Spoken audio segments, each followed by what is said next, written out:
Assalamualaikum warahmatullahi wabarakatuh. Waalaikumsalam warahmatullahi wabarakatuh. Selamat siang, salam sejahtera bagi kita semua.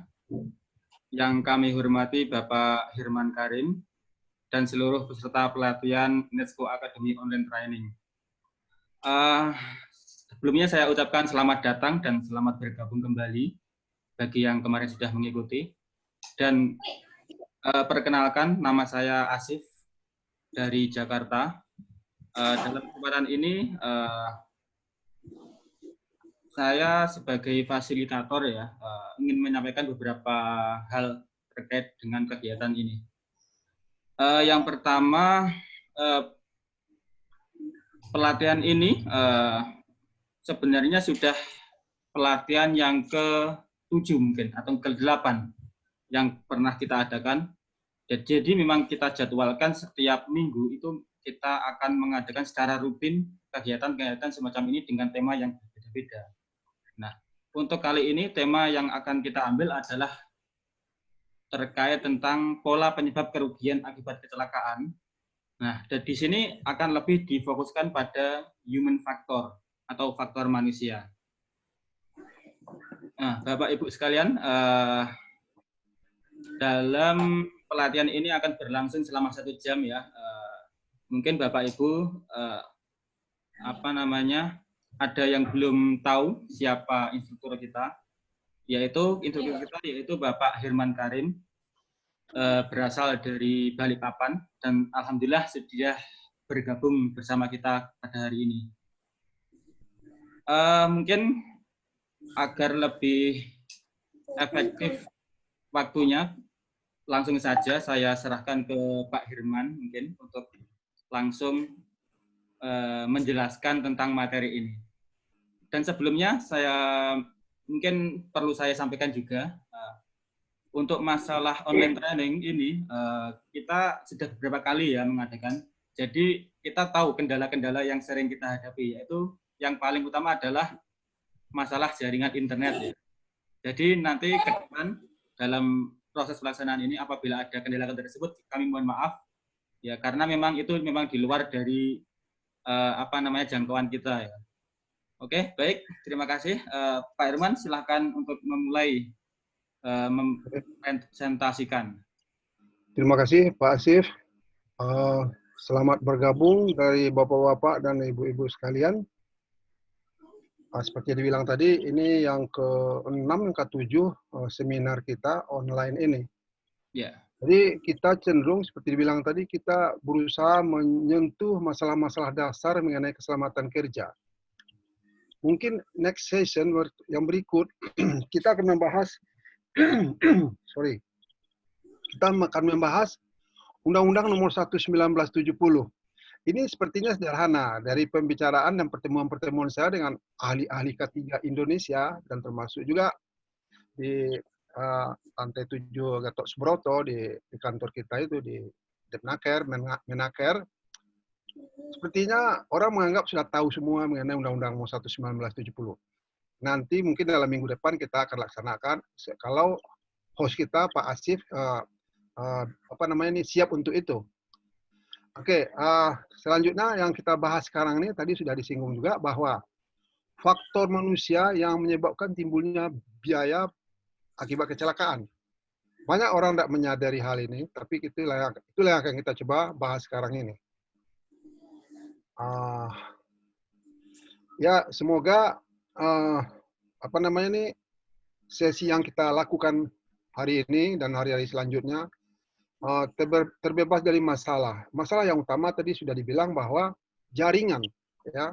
Dalam keluhan kami juga di grup PJK 3 Indonesia ya, barusan tadi pagi kita ngobrol yang di anggotanya ada sekitar hampir 200 PJK 3 di Indonesia. Itu online training ini masalah besar itu jaringan. Jaringan itu kan kadang ya menghambat. Tapi yang penting kita sudah sama-sama tahu itu sifatnya itu force majeure. Force majeure itu sesuatu yang kita tidak bisa lakukan, ya, karena kita tidak bisa mengendalikan itu. Namun kalau andai kata itu terjadi, ya kita lakukan lagi, bisa kita schedule lagi gitu ya, nggak ada masalah kan. Kita cuma rencananya cuma 1 jam, paling-paling bisa jadinya nanti 1,5 jam atau gimana. Itu yang bisa saya sampaikan. Oke, saya teruskan aja langsung ke materi, karena kita harus berhemat materi, menghemat waktu maksud saya. Oke, udah nampak gambaran slide saya? Sudah, Pak. Udah. Ya. Oh, oke. Sudah kelihatan ya? Oke, bagus.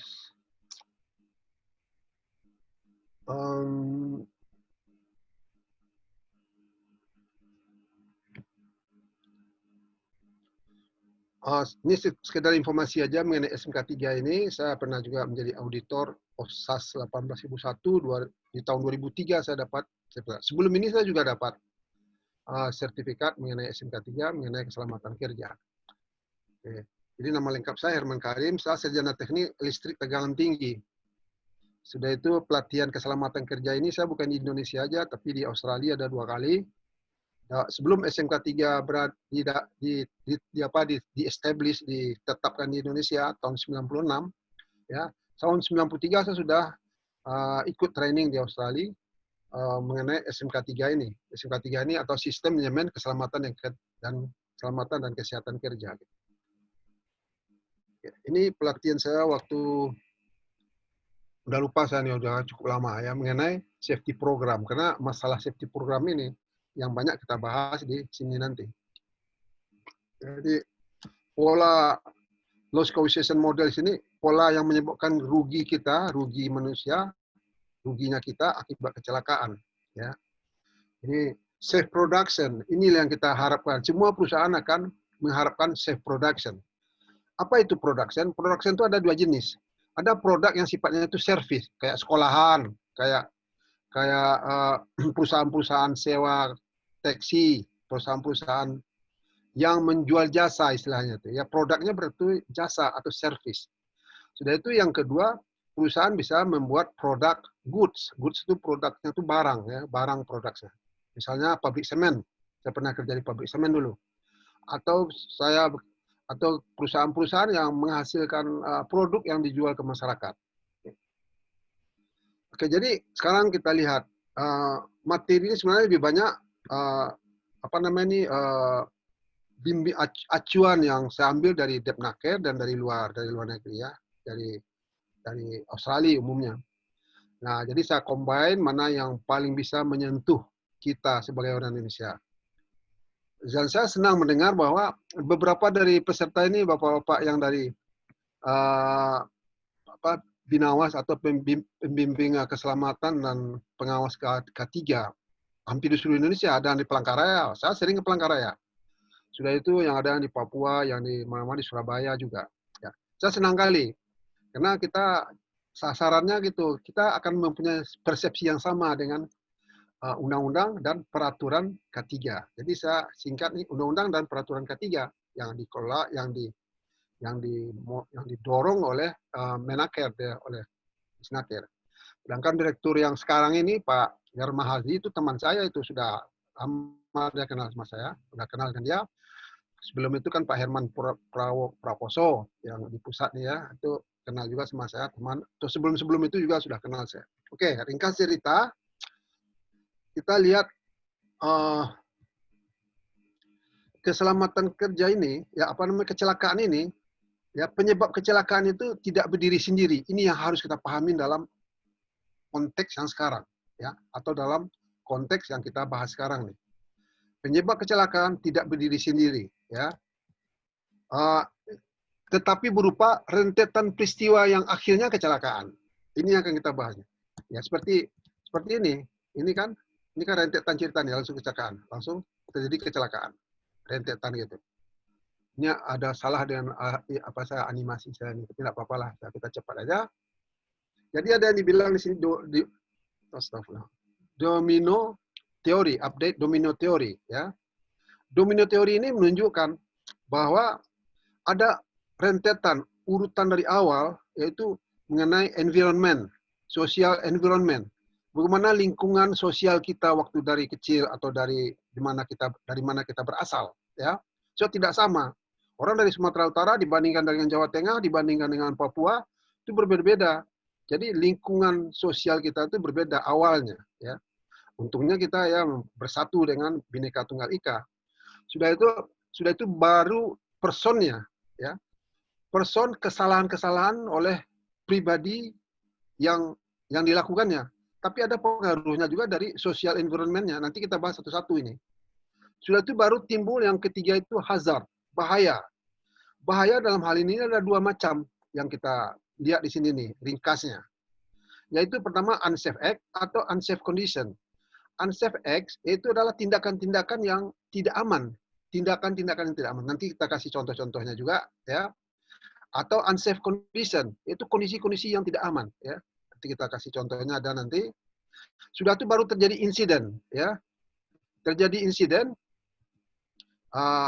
ya namanya insiden sesuatu yang tidak kita inginkan, ya. Dan insiden itu bisa juga tidak merugikan apa-apa, tapi membuat kita jantung kita mau copot aja rasanya. Sudah itu selanjutnya baru terjadi, ya urutan terakhir umumnya itu terjadi kecelakaan.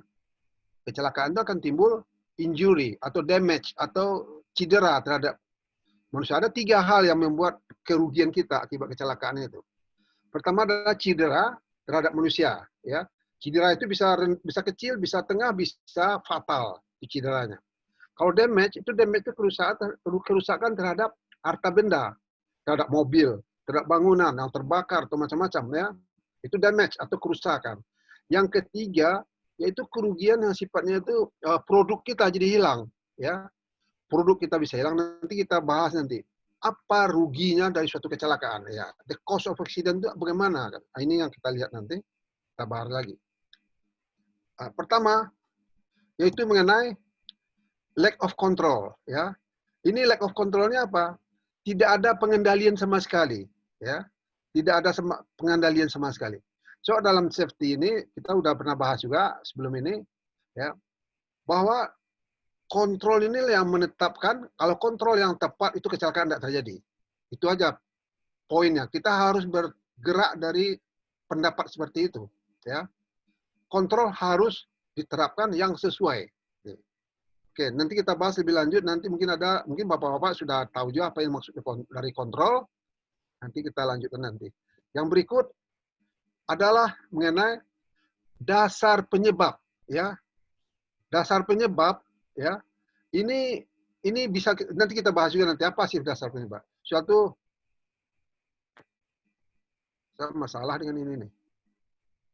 Oke, jadi basic cause penyebab dasar, ya. Itu belum terjadi kecelakaan tuh baru ada penyebab dasar. Suatu nanti berikutnya adalah penyebab langsung. Ya, jadi penyebab langsung itu bagaimana?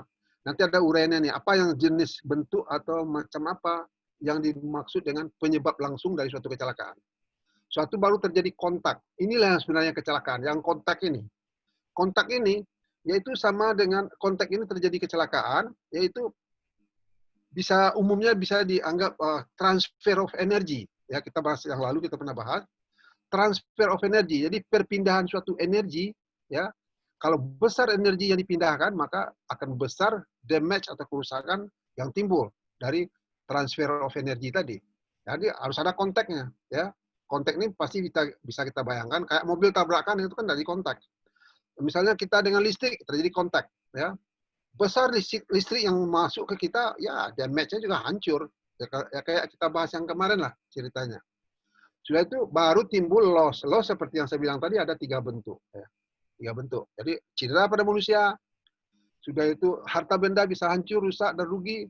Dan yang ketiga mengenai terhambatnya produksi. Sesuatu yang kita mau rencanakan tidak jadi, atau terlambat, harus selesai dalam 6 jam, harus menjadi 12 jam, jadi 1 hari. Itu maksud dari kerugian terhadap proses. Tiga kerugiannya. Oke, jadi ada rentetan yang perlu kita pahami di sini nih. Dan ini teori ini didapatkan oleh Frank Beard, ya, tahun 1970. Ini Frank Beard Junior tahun 1970. Padahal sebelum tahun 19, pokoknya tahun sebelum 19 sudah ada juga, ya, mulai Frank Beard ini membuat suatu teori terhadap kecelakaan. Nah, ini dia 1985 dibilang di sini nih. Ya. 1985.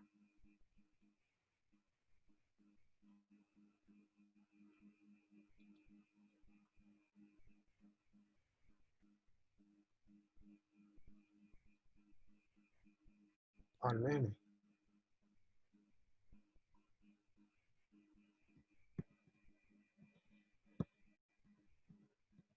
Oke, jadi ini sudah kita bahas tadi, yaitu yang mengenai ini. Oke, sama dengan tadi rentetan dari peristiwa yang akan menimbulkan suatu kecelakaan. Ini yang kita sebagai pengawas, sebagai orang yang memperhatikan ketiga, dan kita harus mengerti dalam hal ini. Yang pertama tadi yaitu lack of control, ya. Lack of control ini bisa dalam bentuk program-program tidak memadai. Program ketiganya nggak memadai, nggak mendukung, ya. Dan itu mudah mengetahuinya nanti.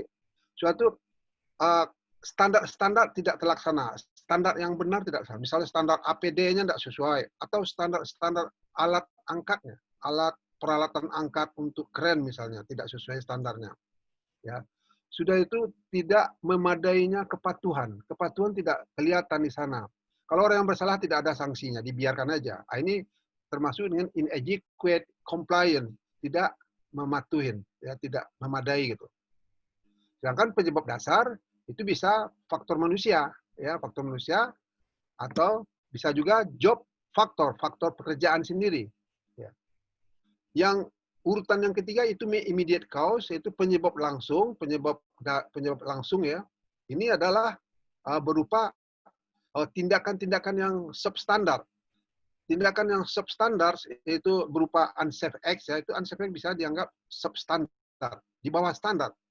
Misalnya yang unsafe act itu begini, kecepatan mobil 60 km per jam boleh di sana, tapi kita melaju dengan 80 km per jam. Itu bukan high standar, itu kita sudah menjadi low standar, ya. Jadi kita sudah menganggap enteng standar yang ditetapkan oleh pemerintah, ya. Termasuk juga standar-standar yang lainnya banyak dalam lifting, dalam pengangkatan, itu banyak standar-standar yang harus kita patuhin, ya. Atau kondisi yang substandar. Jadi yang substandar ini sama dengan yang unsafe, ya. Jadi kita simpulkan saja substandar boleh kita artikan itu unsafe. Jadi unsafe act, tindakan-tindakan yang tidak selamat. Sudah itu kalau substandar itu kondisi-kondisi yang tidak selamat, yang tidak aman. Misalnya yang tidak aman kondisinya, misalnya di sekitar tempat kerja kita, banyak orang kerja di sana kan, di satu ruangan, tapi ada tergeletak oli, ada lantainya licin, ada pipa-pipa kecil di lantai. Ini kondisi yang tidak unsafe, yang tidak selamat. Ini bisa dianggap substandard. So, standarnya bukan begitu. Standarnya harus bersih. Standarnya harus kita mempertahankan housekeeping. Housekeeping itu apa? Housekeeping itu suatu istilah untuk menetapkan bahwa sesuatu itu harus pada tempatnya. Kalau sampah harus pada tempatnya, ya. Kalau tempat sampah juga harus pada tempatnya, tidak boleh di tengah jalan tempatnya tempat sampah. Sudah itu apa lagi? Perkakas, pipa harus pada tempatnya. Sesuatu itu harus pada tempatnya. Ini substandard ini namanya, kondisi yang unsafe. Gitu. Jadi ini masalah istilah aja. Kalau sudah paham kita, saya rasa tidak akan sulit untuk untuk mengerti gitu. Sudah itu insiden, baru ini terjadi kontak. Kontak dengan energi atau dengan substance. Substance ini macam-macam, ya. Substance ini bisa unsur apapun, ya, kita bisa kontak. Namun energi ini yang kita bahas kemarin juga kan, energi ini bisa bermacam-macam bentuk sebenarnya, ya. B3 atau bahan-bahan berbahaya, ya, kayak bahan-bahan kimia itu termasuk energi juga, ya. Jadi panas, ya, energi panas, energi listrik, apalagi itu yang khususnya kita bahas kemarin. Dan kerugiannya tadi seperti sudah dibilang tadi terhadap manusia yaitu cedera, terhadap properti yaitu sampai ke profit, keuntungan perusahaan juga jadi terhalang akibat dari suatu kecelakaan. Yang dimulai tadi apa? Kurangnya kontrol dan terjadi basic cause dan immediate cause dan insiden dan loss. Pak Herman, mohon maaf. Ya. Belum dilanjutkan. Mungkin layar yang ada foto saya itu, yang ada foto saya, nah itu di minimize saja, Pak. Ini? Ya, paling ujung kiri. Ya, Nah, sip. Baik, terima kasih. oke. Ya. Ini menggagalkan apa ini gimana? Animasi ini, Pak. Gimana, Pak? Saya mau stop animasi ini. Enso mungkin coba. Apa? Nah, mungkin dari sini. Di mana? Maksudnya mau tanpa animasi saja. Ya, animasi yang otomatis tadi itu dihilangkan. Oh, harus satu-satu Pak itu nanti. Enggak ya, soalnya apa namanya ini kalau saya lakukan apa waktu kan saya tanpa Zoom ini ya, tanpa aplikasi Zoom ini, saya lancar aja sudah berapa kali saya coba tadi. Oh gitu. Tapi ini kalau loncat terus dia gitu. Oke, enggak apa-apa kita teruskan. Lanjut aja Pak, enggak apa. Nanti kita Atau kalau bentuk begini bagaimana? Enggak perlu di enggak apa-apa Pak, iya. Ya gini aja ya. Oke.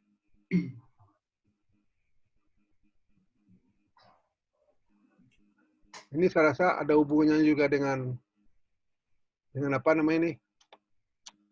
Dengan jaringan ya. Biasanya lancar aja. Iya. Oke. Ini lebih terukur kayaknya. Tapi ini bisa ya, enggak masalah ya. Tidak masalah. Enggak ada animasi ini mungkin lebih bagus. Iya. Enggak? Boleh Pak, boleh. Oke.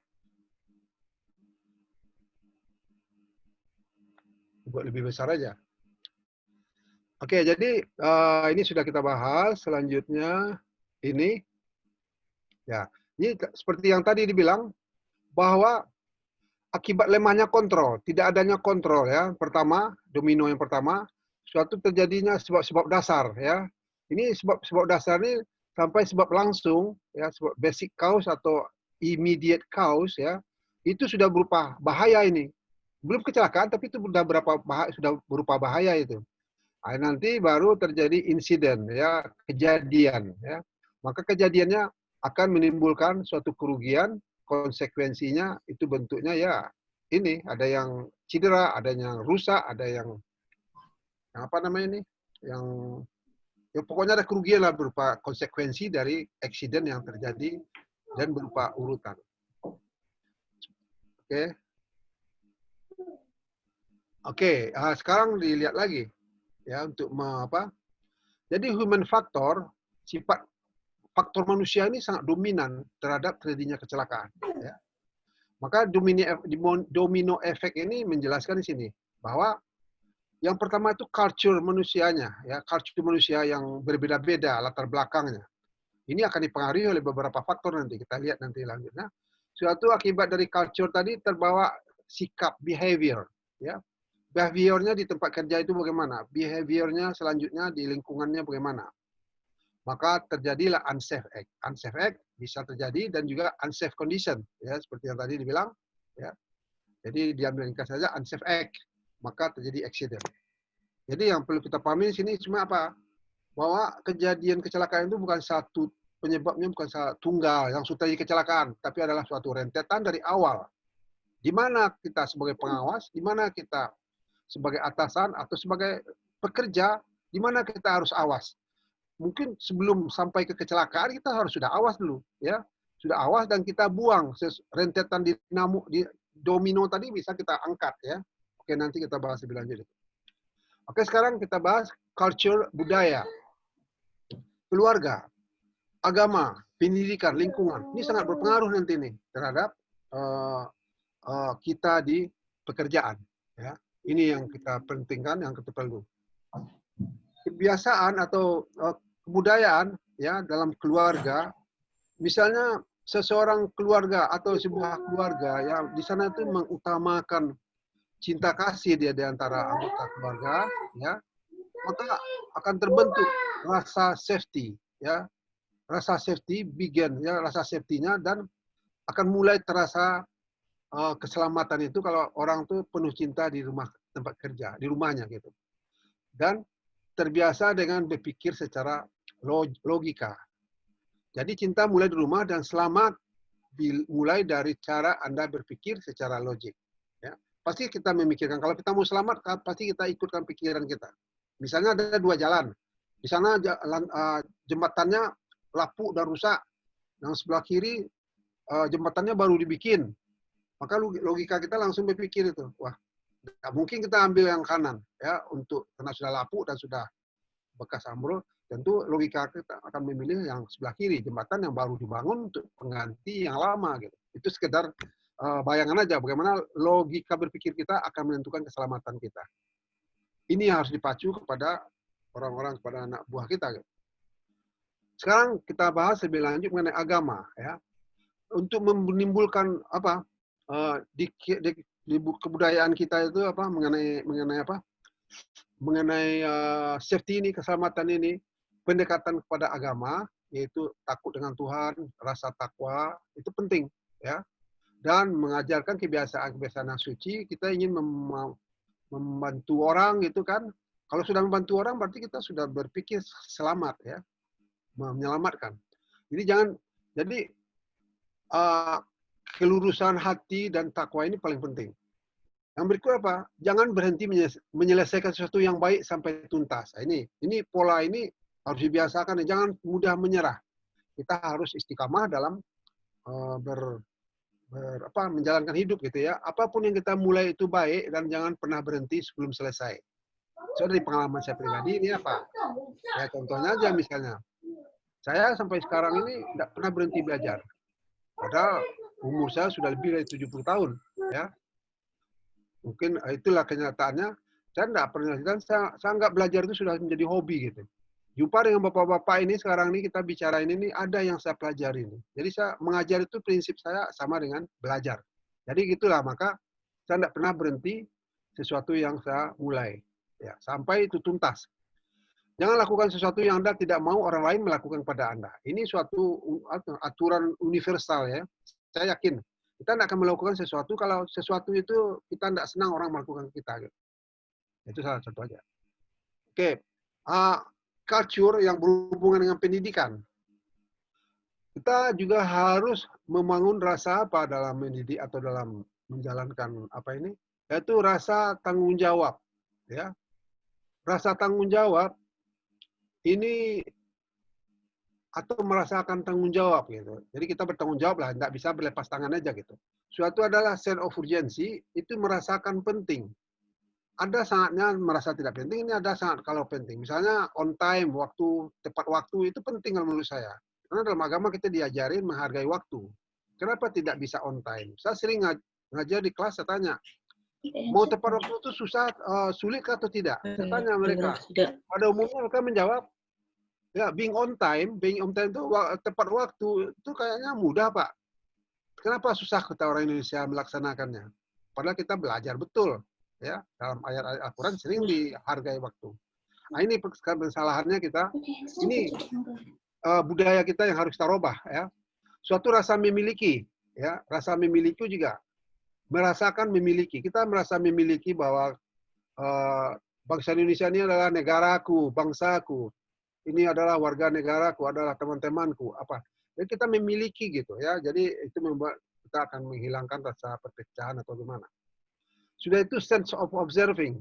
Sense of observing ini merasakan mengamati. Kita harus mengamati sesuatu.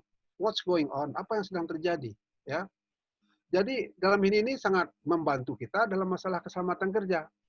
Ya, yaitu keselamatan kerja itu apa? Kita harus bersikap observation, ya. Kayak di sini saya tulis hazard identification, risk assessment and control. Ini inti dari keselamatan kerja sebenarnya. Kita harus mengenali bahaya dulu. Suatu menilai risikonya. Risikonya nih, wah ini risikonya bisa mati nih, atau risikonya ini bisa patah kaki nih, risiko ini bisa buta ini, risiko ini bisa tuli saya ini. Itu tingkat risiko yang harus kita pelajari. Setelah itu baru kita terapkan kontrol, ya. Dalam melakukan hazard identification, risk assessment dan kontrol ini, ya, ini ada suatu program namanya itu STOP, Safety Training Observation Program. Ya, ini saya dari tahun 78, 79 ya, waktu saya kerja di Freeport sudah belajar Safety Training Observation Program. Ini mendorong orang untuk menegur orang lain kalau sesuatu unsafe acts. Tadi kita udah bicara mengenai unsafe act, ya. Seseorang yang melakukan unsafe act itu mendorong orang untuk menegur dan menghentikannya dan mengajukan suatu kontrol yang sesuai untuk bekerja aman yang dikerjakannya itu. Misalnya, seseorang dia tuh menggerinda tanpa tutup mata, ya kan? Menggerinda. Tahu kita bahayanya, langsung kita dekatin dia, kita stop dia, ya kita stop. Setelah kita observasi ya, kita amatin dia, maka kita jelaskan dia, tolong dipakai ini, gitu kan. Maka selanjutnya dia akan pakai kacamata. Kadang-kadang ya orang nggak mau repot, bukan mereka nggak tahu kadang-kadang. Cuma mereka nggak tahu untung ruginya itu. Ya. Dalam masalah safety, untung rugi itu juga nggak sederhana. Oke, jadi mengenai bahaya, mengenai risikonya, dan menerapkan kontrol. Ini inti dari keselamatan kerja. Kalau kontrol tidak ada, tunggulah kecelakaan. Ini yang saya maksud dari apa tadi. Oke, selanjutnya budaya lingkungan, ya. Lingkungan ini kita bisa menganggap lingkungan alam lingkungan kita, ya, alam semesta atau apapun. Kita harus membiasakan berpikir untuk efek globalnya apa ini, efek alam semestanya apa ini, misalnya sampah, misalnya pollution apa namanya ini, polusi ya, atau pencemaran. Itu kalau pencemaran untuk dunia ini sudah parah betul ya, kita tahu sendiri ya. Maka apa tindakan kita? Kalau kita bertindak itu tidak usah berpikir, cukup untuk memicu kita untuk bertindak di sekeliling kita. Maka kita jangan membuang sampah sembarangan, taruh sampah kantongin. Saya setahun yang lalu ke Jepang, saya kagum itu sama orang Jepang.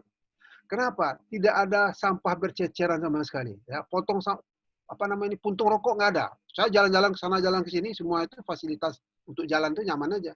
Tapi tahu nggak apa yang heran saya? Saya lihat tong sampah nggak ada. Tapi kok bisa sampah bersih? Bisa nggak ada orang yang buang sampah. Tahu-tahu ada kebiasaan sudah menjadi culture mereka, menjadi budaya mereka. Sampah kalau nggak ada tempatnya tersedia itu dikantongin, dimasukkan ke kantongnya. Bayangkan aja, ya. Kita sudah ada tong sampah aja masih dibuang di luar tong sampah. Itu sering saya lihat itu. Oke, that's the problem ya mengenai kita. Jadi kita harus dalam masalah culture yang berhubungan dengan lingkungan, kita harus pikirkan efek globalnya. Kita mulai, biarpun kita tidak ada artinya kecil kan, tapi kita mulailah dari kita untuk membiasakan atau membudayakan. Karena safety ini dimulai dari situ.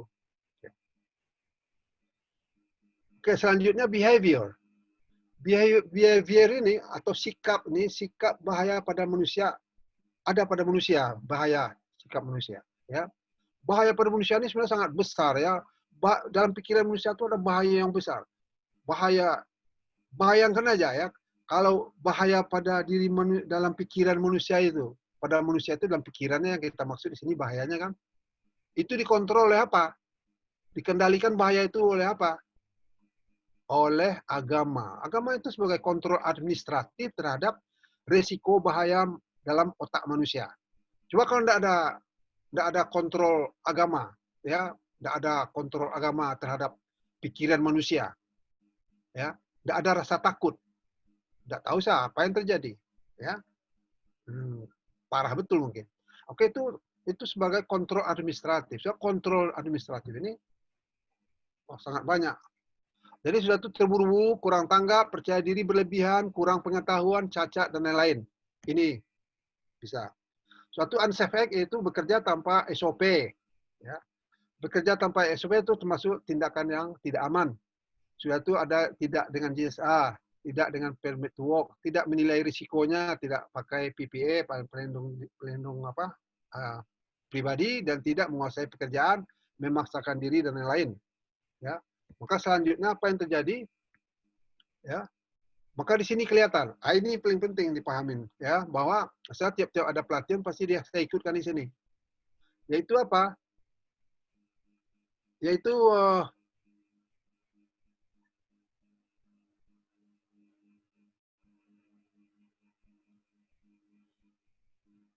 ini berupa mengenali bahaya, ya. Bisa dilihat apanya? Halo, bisa dilihat ya? Bisa dilihat, Pak. Bisa. Oke. Saya khawatir saya bicara sendiri nanti. Oke, yang pertama hazard identification, risk assessment dan kontrol. Ini tadi kita sudah bicarakan juga ya. Yang kedua apa? Ada aturan sebagai fungsi kontrol terhadap nih. Jadi sifat itu fungsi kontrol ini apa? Fungsi kontrol yang sifat K3H Undang-Undang 1945, Undang-Undang 1970, Undang-Undang 2003, Peraturan Pemerintah Nomor 5 SMK 3 ya 2012, yaitu pemenuhan peraturan perundangan K3 terkait. Ya. Suatu bahaya di sini ini, jadi ini kontrol administratif itu, ya, yang ini.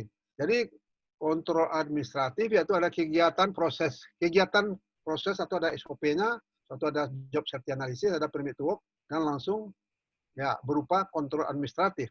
Sedangkan saya bilang tadi bahwa aturan sebagai fungsi kontrol yang dari pemerintah itu juga kontrol administratif terhadap bahaya, risiko bahaya pekerjaan.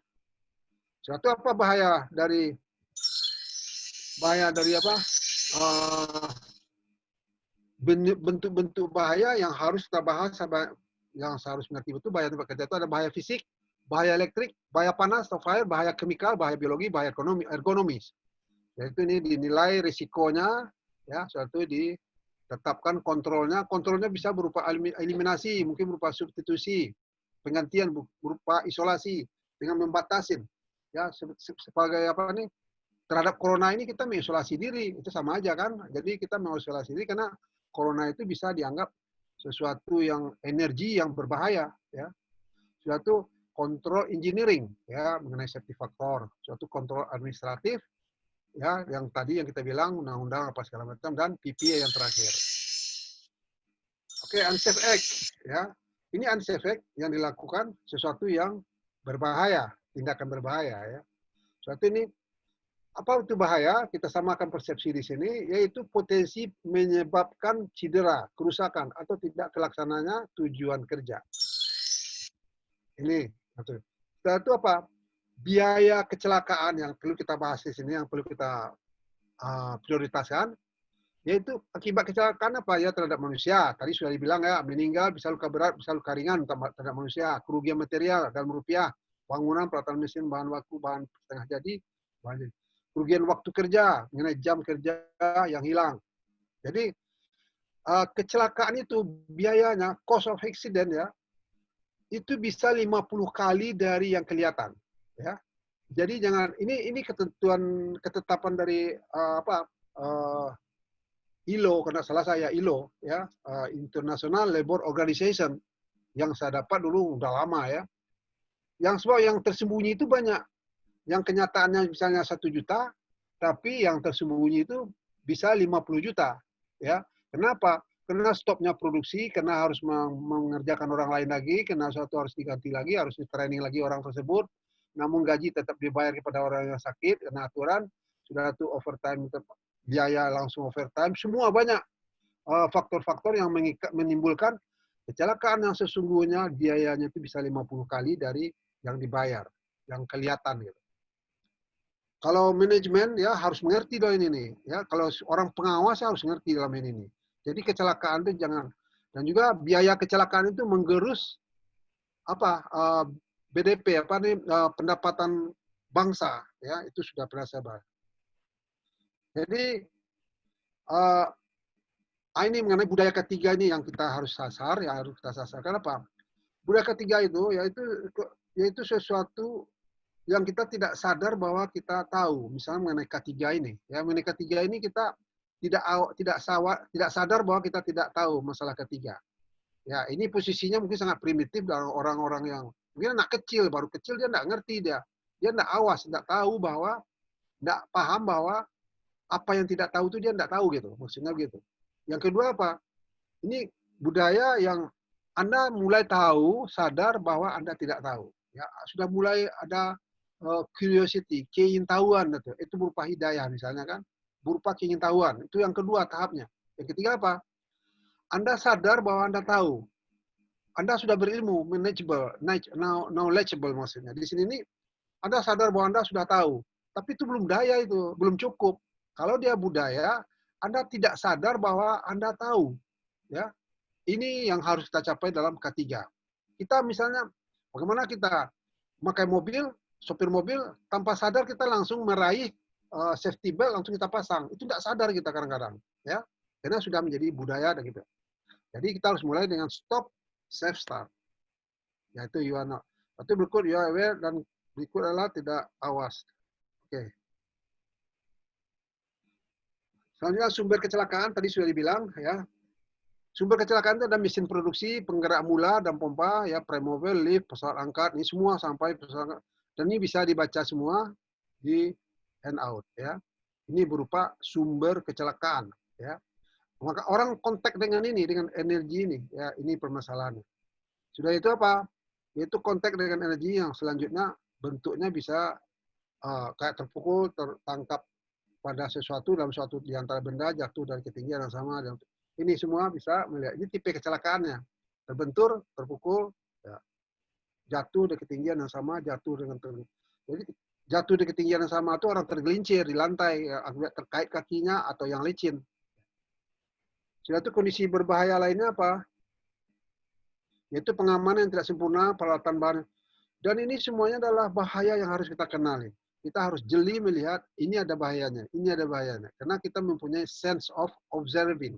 Sense of observing ini kita mengamatin, ya, kita senang mengamatin. Ini orang yang bisa mengerti betul dengan K3. Dengan cara mengamatin.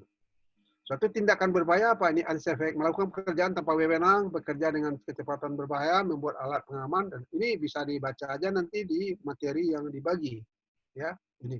Dan kita harus memahami lah ini, membiasakan untuk memahaminya. Sekarang job safety analisisnya apa? Analisis pekerjaan yang dilakukan secara peraturan sebelum pekerjaan dimulai dan harus terbaca berkaitan dengan rencana pekerjaan tersebut. Bertujuannya mencari dan menimbulkan adanya potensi bahaya pada setiap tahapan rangkaian, ya kan? Pekerjaan. Ini yang namanya BSJSA. Jadi JSA ini harus ada SOP-nya dulu. SOP itu untuk melihat langkah-langkah pekerjaan kan. Di tiap-tiap langkah itu kita perhatikan langkah ini, wah ini berbahaya nih karena ada urusannya dengan panas, ya. Atau langkah ini bagaimana nih? Wah ini ada bahaya ini. Ini langkah ini harus kita mengangkat barang ini. Barang ini padahal berat, harus kita angkat secara manual, secara dengan tangan. Hanya dua bahayanya. Apa kontrolnya? Kontrolnya kita harus melakukan sesuai SOP manual handling. Bagaimana sikap tubuh kita, bagaimana bahwa berat yang sepertiga dari berat badan kita aja itu bisa merusak, bisa menimbulkan saraf terjepit pada punggung, ya, itu. Sudah itu job safety analisis selanjutnya apa? Langkah-langkah. Ini contoh tahap pekerjaan seperti bahaya mungkin ada, tetapi tindakan untuk mengendalikan bahaya atau menghilangkan sama sekali juga. Ini maksud dari job safety analysis. Ini contoh dari format yang diisi. Di sini dibilang aktivitas yang akan dilakukan apa? Memasang spek. Spek ini tutup, ya, tutup yang berupa sekop warna apanya, ukuran dari besi. Yang menilai ini si Rian namanya di sini dan tanggal kejadiannya 2019 misalnya kan. Ini berupa JSA-nya. Pekerjaan sequence untuk urutan kerjanya apa? Membuka baut, flange, merenggangkan flange. Ini urutan kerjanya. Membuka baut itu apa? Bahayanya apa? Meleset. Sudah itu risikonya apa? Cedera. Ya, ini nggak lengkap ini ya. Misalnya meleset apa? Bisa cedera lutut atau punggung atau apa ya. Itu biasanya. Tadi cedera bagian tubuh lah dibilang di sini. Oke, risikonya apa? Risikonya nih ini dilihat apa namanya nih metrik dari risk. Suatu dilihat lagi apanya level dari risikonya tuh minimum, medium. Jadi di bawah ini ada apanya? Penjelasannya gitu ya, penjelasannya. Oke, jadi ini penjelasannya, kependekannya, probability, ini semua. Oke. Jadi jenis bahaya seperti yang tadi sudah dijelaskan. Ini fisik, elektrik, heat, fire, chemical, biologi, ini semua dan kontrolnya, eliminasi, menghilangkan, substitusi, mengganti. Jadi dari kontrol ini ada 6 kontrol yang harus diterapkannya itu kan. Ya, macam pengendalian administratif apa ini termasuk rambu-rambu ya, termasuk pelatihan yang sekarang ini juga itu termasuk kontrol. Dan undang-undang dari Menaker dari pemerintah itu juga termasuk kontrol administratif atau pengendalian administratif terhadap risiko bahaya pekerjaan. Syarat tersebut harus mengacu prinsip sebagai berikut. Harus efektif, dapat dilakukan atau dikeluarkan biaya yang dikeluarkan seminimal mungkin, murah, tidak mengganggu proses produksi dan maintenance. Kontrolnya harus secara hierarki ya. Kalau perlu yang eliminasi dulu ya, kan tadi urutannya sudah dibaca. Eliminasi ini bisa 95% sampai 100% efektivitasnya. Dihilangkan gitu. Kayak misalnya kalau ada bahaya lubang. Ya, orang lewat banyak di sana tuh, apalagi kalau sudah terjadi kejadian orang jatuh ke dalam itu patah kakinya. Ada lubang. Sekarang kita laksanakan kontrol eliminasi. Berarti lubang itu kita tutup, kita hilangkan. Eliminasi itu kan kita hilangkan. Kita tutup. Tapi kalau lubang tadi kita pagar, itu kontrol sama dengan kontrol isolasi. Diisolasi lubang itu. Ya. Itu maksud dari bentuk kontrol yang bisa kita terapkan. Ya. Atau bisa juga, setelah dipagar, diisolasi, ya, tidak bisa orang lewat di lubang itu, dan diberi rambu-rambu, awas lubang, gitu kan. Itu kontrol administratif. Ya. Jadi ada pilihan-pilihan. Ya, apa kontrol yang akan tetapkan dengan risiko bahaya adanya lubang di tempat orang yang banyak lewat. Ini salah satu contoh. Saya rasa saudara-saudara pasti yakin sudah saya dengan ini. Substitusi yaitu mengganti, ya misalnya mengganti tangga orang kerja 20 meter dengan tangga monyet itu, tangga satu buah itu ya. Wah, ini kita harus ganti nih dengan scaffolding ya. Mungkin saudara tahu kan scaffolding, perancah itu, maka efektivitasnya bisa 75% atau 70% ya, kemungkinan. Asal diganti atau diganti material yang tidak berbahaya. Material yang beracun misalnya ganti dengan material yang tidak beracun. Itu banyak aja. Pilihan itu banyak aja, ya. Sebenarnya banyak yang kita bisa bahas, tapi di sini waktu singkat. Suatu separation. Separation ini sama dengan isolasi, ya, isolating the hazard from person. Kayak apa sekarang ini isolasi dengan corona, ya. Isolasi terhadap listrik. Listrik itu juga kita harus isolasi, kita pagar, ada listrik itu dipagar, ada tertulis lagi, awas, high voltage, bahaya tegangan tinggi. Jangan mendekat. Itu kan itu suatu kontrol administratif terhadap bahaya listrik. Namun dia efektivitasnya 50% ya. Dan karena ada jarak yang kita harus pertahankan dari bahaya tadi. Jadi isolation itu samalah dengan yang physical distance. Distance itu kan jarak. Jarak itu kan kita menjaga, mengisolasi diri gitu. Sama dengan yang dilakukan terhadap corona sekarang. Administration yaitu kita bisa mengatur jam kerja masuk kerja. Kita ditetapkan 8 jam kerja itu kan standar yang ditetapkan Menaker itu kan sebenarnya itu standar yang orang tuh masih segar dia kerja 8 jam. Kalau lebih dari 8 jam, satu hari kerja kita harus minta izin. Dan tidak boleh dilakukan selamanya. Maka itu kontrol administrasi itu. Ya. Sudah itu misalnya, pokoknya hubungan-hubungan yang sifatnya instruksi, work permit, ya, GSA itu sendiri, dan menandatangani manual pas semacam itu tuh bentuk kontrol administrasi terhadap risiko bahaya pekerjaan. Personal protective equipment ini yang terakhir, PPE ya, atau topi atau macam-macam itu, ini adalah usaha terakhir ya, usaha terakhir untuk melindungi diri kita. Karena dibuat efektivitasnya cuma 5%. Kenapa? Kalau yang jatuh itu 10 kilo beratnya, masa bisa ditahan oleh topi? Nggak mungkin kan? Itu. Yang paling-paling berat-berat yang kecil-kecil aja, atau benturan-benturan yang bisa dilindungi itu. Maka efektivitasnya 5%. Jadi di sini kelihatan secara hierarki, kontrol yang paling bagus itu kalau bisa dihilangkan. Kalau perlu orangnya diganti orangnya, itu sama dengan eliminasi. Jadi efektivitasnya 100%, 75%, 50%, 30%, dan 20%, dan 5%. Ya, ini efektivitas dari kontrol yang kita terapkan. Remember, there is hierarchy is only a guide. Jadi ini hierarki dari kontrol ini, ya, ini berupa syarat aja, tidak pedoman baku ya, kita bisa membayangkan yang lain. Oke, job safety observation ini, seperti yang saya bilang, ini sifatnya adalah mengobservasi, mengamati. Ya, ini paling penting dalam program-program ketiga.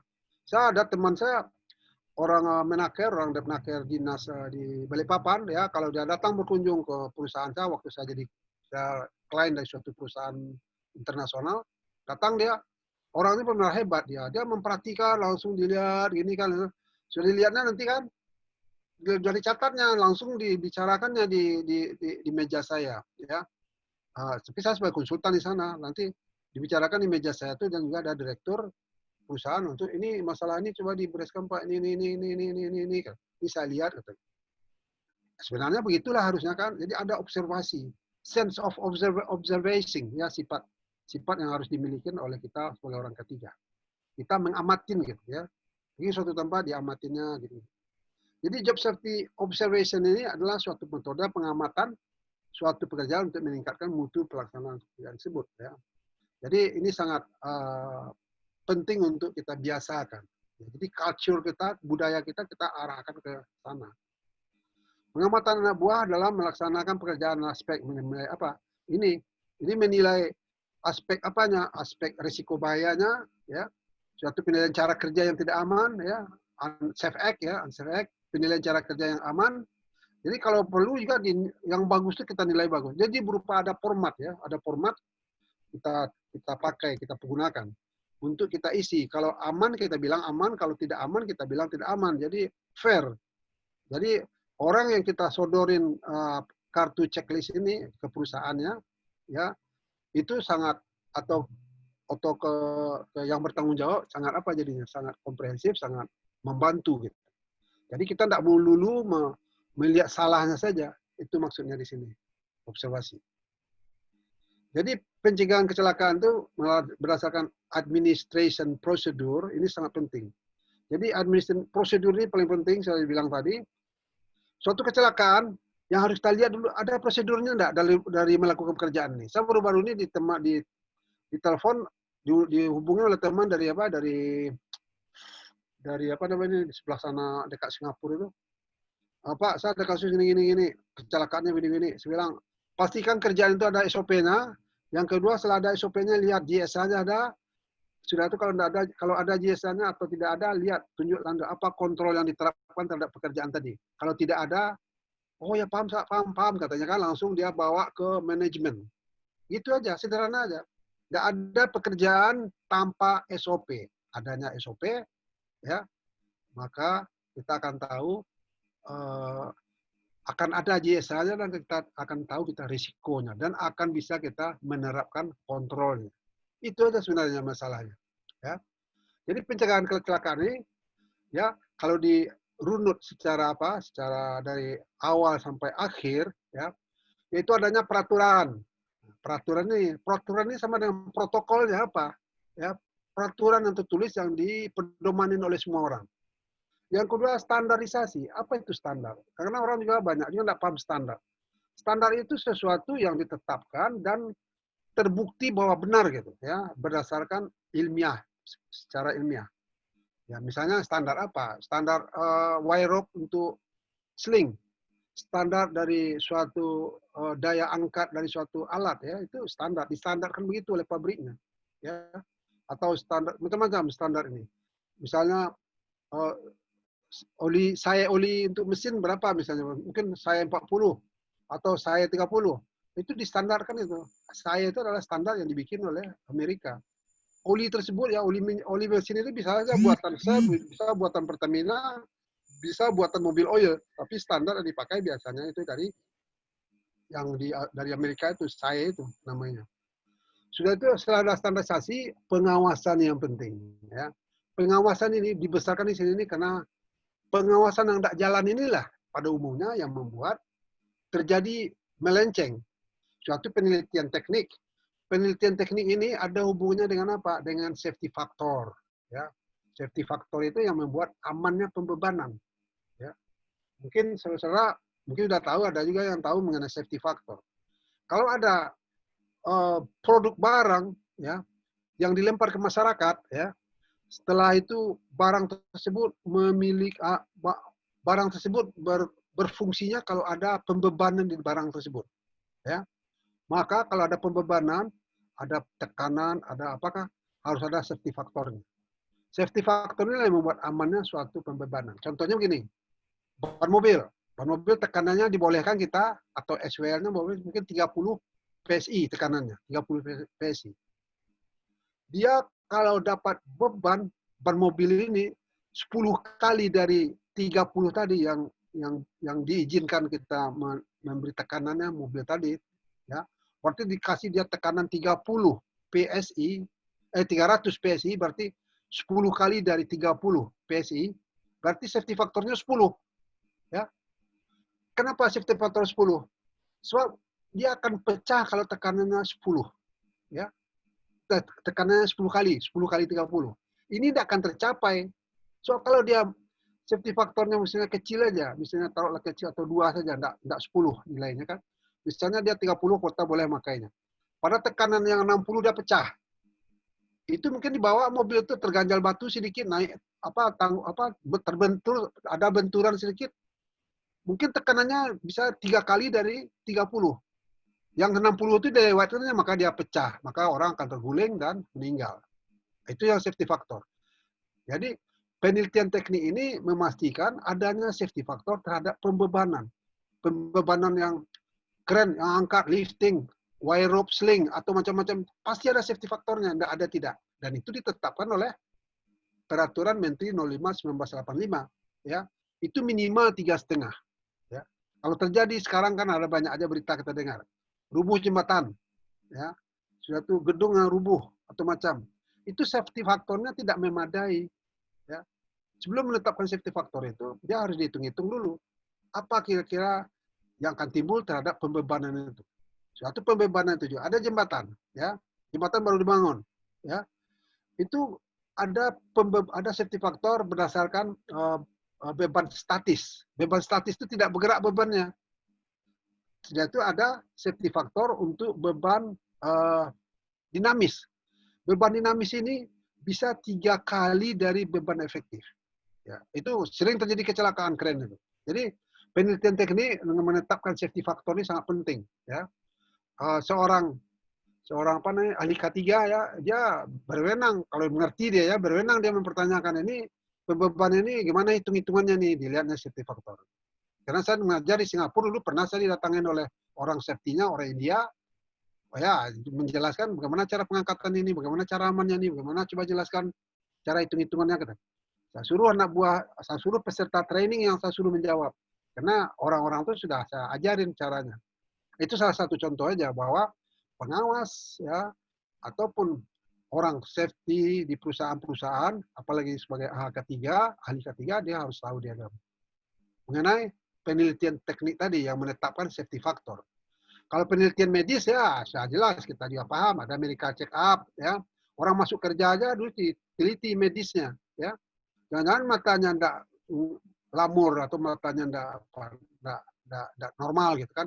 Pendengaran juga enggak normal atau dia ada penyakit bawaannya, ada macam-macam. Maka perlunya penelitian medis. Ini dalam bentuk medical check up. Suatu penelitian psikologis juga termasuk. Banyak juga perusahaan-perusahaan menerima orang bekerja, ada penelitian psikologis. Jangan-jangan orang ini sifat-sifat psikologisnya rusak, gitu, nggak bagus. Itu penelitian statistik terhadap kecenderungan safety di tempat kerja. Suatu pendidikan, nah, pendidikannya harus sesuai dengan jabatan yang akan diterimanya seseorang itu. Kalau perlu ada aja orang dikirim untuk dilanjutkan pendidikannya, itu bukan sekali 2 kali, ya. Saya dulu di Freeport saya bukan dikirim. Saya ikut universitas yang dilaksanakan secara surat menyurat, correspondence study ya, di Australia itu dibayarkan oleh perusahaan. Ya, asal kita mendapatkan sertifikatnya. Saya dapat sertifikatnya baru perusahaan ganti uangnya. Ada dananya itu, jangan perusahaan harus punya dana untuk itu. Jadi itu termasuk pendidikan, pelatihan apalagi ya. Seperti pelatihan ini, pendidikan atau pelatihan ini yang khusus untuk safety, ini ada kontrol administrasi terhadap risiko bahaya pekerjaan. Suatu persuasi ini dalam bentuk pendekatan bagaimana menegur orang supaya dia benar dalam melakukan masalah safety di tempat kerja. asuransi, ini the last resort, ya. The last resort asuransi ini kayak BPJS kayak apa itu adalah usaha terakhir untuk mengendalikan kerugian dari perusahaan, ya. Jadi asuransi itu fungsinya sebenarnya itu untuk memastikan tidak timbul kerugian yang membuat perusahaan bangkrut. Jadi dari 1 sampai 11 ini, ya, ini perlu penjelasan kepada semua perusahaan, semua karyawan, ya. Karyawan harus mengerti betul di semuanya ini, ya. Dan kalau dibuat pelatihannya ini bukan bukan satu dua pelatihannya ini, ya. Banyak sesuai dengan sifat pekerjaan orang. Jadi inilah pencegahan dari berdasarkan ILO, ya, International Labour Organization, menetapkan untuk mencegah kecelakaan. Ya, ini acuannya, referensinya gitu. Jadi faktor manusia ini sangat dominan di lingkungan institusi, pekerja heterogen yang bermacam-macam tingkatnya, tingkat skillnya dan edukasi berbeda, dan orang-orangnya juga berbeda. Pengetahuan tentang keselamatannya rendah, perlu penanganan khusus. Ya, sudah itu, ini dalam masalah K3 kita juga perlu menerapkan mutu dari proses yang kita laksanakan. Misalnya di sini adalah ISO 9001 mengenai mutu, ya. Ini dijelaskan di sini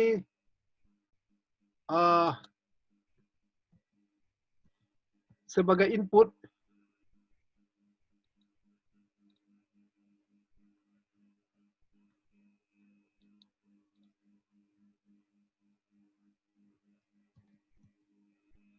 jadi gini, ini ada success input, ya, source input dari sumber daya, ya. Ini harus dilihat standarnya sesuai nggak gitu kan? Misal dalam pelatihan atau kegiatan proyek, ya, ini kita lihat semua itu harus sesuai standar sebagai input, ya. Suatu yang berhubungan dengan energi kah, berhubungan dengan informasi kah, ya, ini harus sesuai dengan standar yang ditetapkan, ya. Kalau tidak sesuai sebagai input, sebagai masukan, ini harus di-reject dan diganti. Nah, itu hal-hal ini kalau berhubungan dengan safety bisa kita adaptasikan, kita sesuaikan. Gitu. Jadi perlu pendekatan dengan sistem representation of element of single process, ya, quality management system ISO 9001 ini. Saya harus tegak buru-buru, tidak bisa saya menjelaskan terperinci di sini. Tapi bapak-bapak atau ibu-ibu bisa bertanya di grup nanti, saya akan jawab. Apapun pertanyaan akan saya jawab, ya. Ini tidak masalah. Pencegahan faktor manusia selanjutnya apa? Pemilihan tenaga kerja, pelatihan sebelum mulai kerja, ya kan, ada induction. Pemilihan tenaga kerja ini juga harus berdasarkan apa tadi? Ini, berdasarkan ini. Tidak bisa kita karena dia itu berupa input, ya. Pemilihan tenaga kerja itu sudah ditetapkan oleh HRD, ya, siapa yang dibutuhkan, apa pendidikannya, itu berupa standarnya, ya, untuk itu dan berapa umurnya dan apakah dia laki-laki atau perempuan dan apa gitu. Itu sebagai input, ya, harus dilihat itu pemilihan tenaga kerja. Itu sudah itu selanjutnya bagaimana tenaga kerja tersebut, ya, mendapatkan posisi tadi, ya, tidak bisa dia langsung, itu harus ada kajian-kajian untuk melihat kualitinya, mutunya. Sehingga yang didapatkan itu pada akhirnya sebagai output, ya, itu adalah yang sesuai dengan harapan. Pelatihan sebelum mulai kerja itu penting, ya, itu upaya induction, ya, induction itu juga dan harus ada buktinya. Suatu pembinaan dan pengawasan selama kegiatan berlangsung juga harus jalan. Pencegahan faktor teknis bermutu. Ya, pencegahan faktor teknis itu perencanaan kerja yang baik, ada pemeliharaannya, perencanaan kerja yang baik, yang tahunan, pemeliharaan dan perawatan dan peralatan atau maintenance. Apa fungsinya? Fungsinya itu mengembalikan standar perusahaan atau standar pembuat manufacturer. Ya, kalau misalnya sepeda motor dilakukan perawatan, maintenance. Kalau yang pintar mekanik yang ngerjakan maintenance, perawatannya, itu kondisi motor itu harus kembali ke kondisi pabrik, ya. Karena saya biasa ngerjakan itu dulu, ya. Untuk alat berat, misalnya kan, misalnya sistem remnya jangan sampai tidak berfungsi sesuai, lampunya, ratingnya, klaksonnya, Dan semua mekanismenya itu harus sesuai dengan standar pabrik. Ya, itu gunanya maintenance. Jadi maintenance apa? Maintenance itu untuk menetapkan apakah alat itu layak dipakai atau tidak. Ya, jangan sekarang kan kita sering nih, saya kadang-kadang ketawa saya lihat. Padahal itu ada apanya juga orang-orang top dari pemerintahan ya, bukan dari Kemenaker, tapi dari pemerintahan. Apa dibilang? Wah, pesawat itu jatuh, pesawat itu jatuh karena tidak layak pakai. Saya bilang, layak atau tidak layaknya pesawat itu terbang, ya, itu diketahui waktu diinspeksi, waktu di maintenance. Ya, apapun layak atau tidak layaknya suatu peralatan, ya, diketahuinya waktu maintenance. Bukan waktu sedang terbang, tidak bisa kita ngomentarin, wah tidak layak terbang itu, ya, tidak sesuai. Jadi itu tidak bermutu komentarnya. Ya. Kita harus sadar, maintenance itu untuk mengembalikan kondisi alat itu seperti kondisi keluar dari pabrik. Kalau dikeluar dari pabrik juga ada standarnya, batasan-batasannya. Ya. Kecepatan ban mobil itu juga ada itu tertera di samping ban mobil itu. Ya. Berapa kecepatan boleh dipakai, berapa tekanan anginnya, dan berapa lama, dan berapa keausan yang boleh kita pakai. Tidak boleh kita langsung dipergunakan aja. Dipergunakannya semau kita, ya, tapi ada batasan-batasan. Nah, itulah yang standar maksudnya. Suatu pengawasan dan pengujian peralatan kerja, ya. Peralatan kerja ini bisa misalnya alat-alat ukur, ya, itu harus dikalibrasi, ya. Itu contohnya. Suatu penggunaan metode teknik konstruksi yang aman, itu juga penerapan sistem manajemen mutu. Ini sama dengan yang ini. Ini penerapan sistem manajemen mutu ini sangat applicable terhadap semua kegiatan, ya. Jadi maksudnya gini, saya ulang ya, input itu harus sesuai standar. Ya. Input masalah-masalah apakah? Masalah energi kah, masalah informasi kah, masalah apapun, ya, itu masuk dalam kegiatan proses. Jadi kalau kita mengaudit, ya, kita audit sumbernya dulu, source inputnya nih, inputnya kita sumber sesuai tidak standar yang diinginkan. Standarnya misalnya tekanannya atau bebannya sekian, sesuai tidak dengan yang diminta. So kalau audit itu dia harus menyesuaikan, ya, menyesuaikan aja dengan kenyataan yang diminta dengan kenyataan sesuai nggak gitu. Kalau diminta 10 yang kenyataannya 5 itu berarti temuan, ya. Atau termasuk ukuran juga yang diminta misalnya ukurannya 10 tapi yang datang cuma 6, 7. Itu tidak sesuai. Dalam segala aspek itu harus sesuai. Itu gunanya. Jadi tiap-tiap kelompok activity ini misalnya sumber, input, satu aktivitas dan output ini bisa diperiksa semua nih kesesuaiannya itu. Jadi possible control and checkpoints to monitor and measure performance untuk mengukur unjuk kerjanya, performance-nya. Ini, jadi dari satu-satu ini diurut, ini auditor. Mungkin juga kita akan melakukan training auditor, ya, dalam, saya tidak tahu tergantung host dari Mas Asif. Mungkin yang berikut kita masalah apa dulu. Ada hal-hal yang kita bahas sama. Oke, ini yang penting kita ikutin. Jadi, misalnya tadi ini sumber input, ya, suatu activity, suatu output yang keluar. Suatu penerima output, ya. Penerima output juga, ini penting juga ketahui bahwa apa? Sesuatu produk atau sesuatu yang kita sudah menjadi output dari kita, ya, output dari kita bisa jadi input dari orang lain. Ya, maka receiver output ini penerima output kita, dia berupa input dia. Dia harus ada bukti-bukti semua itu sesuai dengan standar yang diinginkan. Dia punya hak dia, karena dia yang sebagai pemakai dari penerima dari satu output.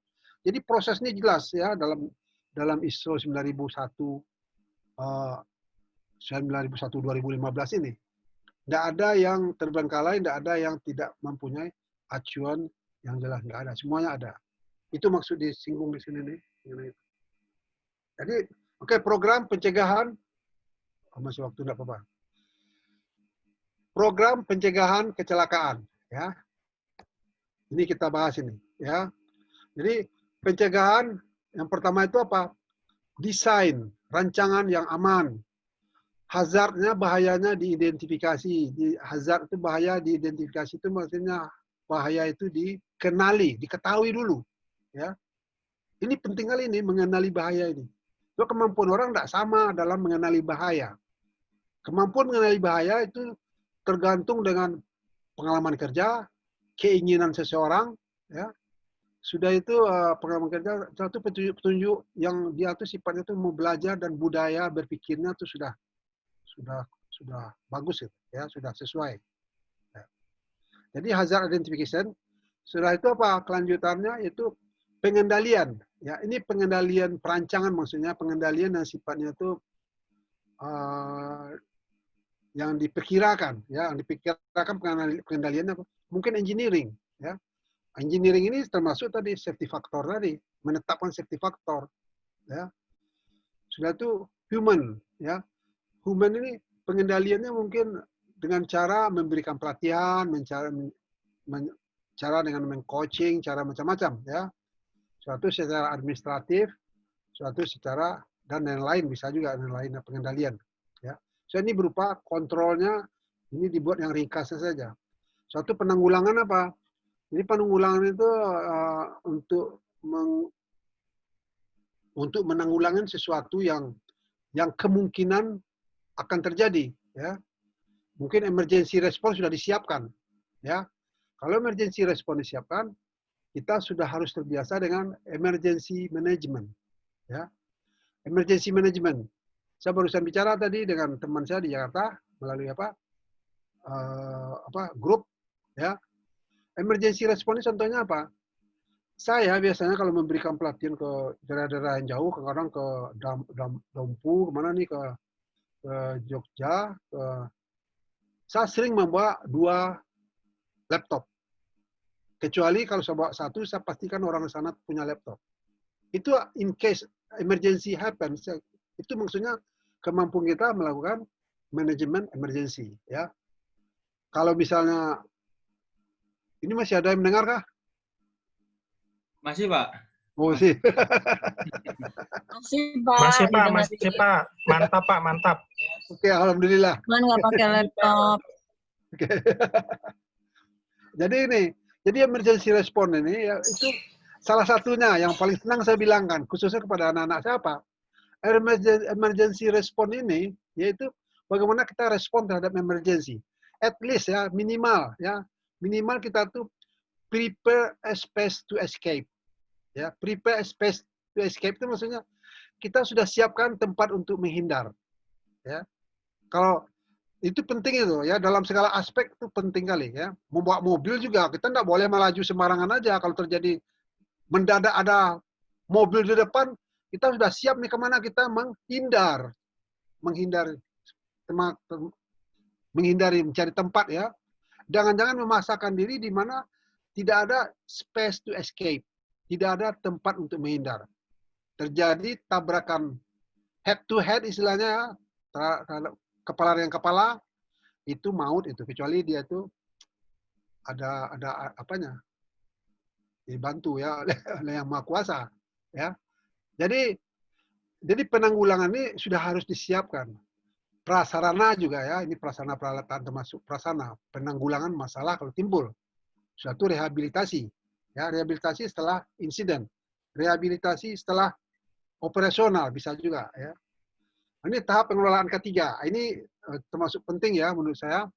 Jadi tahap kegiatan pengelolaan ketiga ini, tahap pertama itu, tahap kedua, tahap tiga, tahap empat, kelima, keenam, ketujuh, ya. Tahap pertama apa? Harus ada engineering konseptual, ya. Apa ini nanti kita bahasannya. Suatu tahap 2 basic engineering. Oke, kita lihat yang berikut aspek tahap 1 konsep engineering itu apa? Aspek keselamatan harus telah dimulai sejak proyek dirancang dengan mempertimbangkan keselamatan dalam pembangunan atau pengoperasiannya. Misalnya apa? Di sini dibilang proyek dirancang dengan mempertimbangkan keselamatan. Proyek misalnya membuat gedung. Nah, ini membuat gedung proyeknya, ya, tingkatnya tingkat 6, tingkat 7. Sudah kita udah langsung melihat itu bahwa angin yang terrekod di daerah sana itu kecepatannya itu, ya, udah diketahui, kita bisa dapatkan dari pemerintah. Berapa kecepatan angin paling tinggi sana?